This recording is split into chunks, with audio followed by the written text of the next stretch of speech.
Alright, our risotto is toasting, and we've added our tomatoes. So most of the oil has been absorbed. So we're going to add a half a cup of white wine.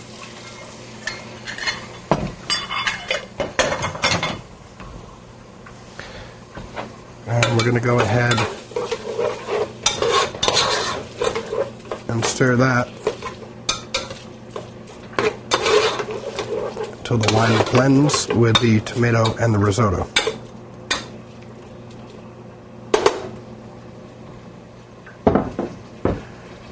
As we're waiting for that, we're going to take our stock, and as the risotto begins to bubble,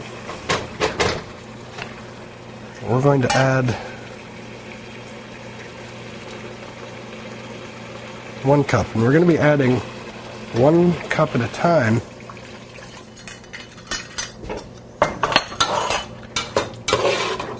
until the risotto absorbs it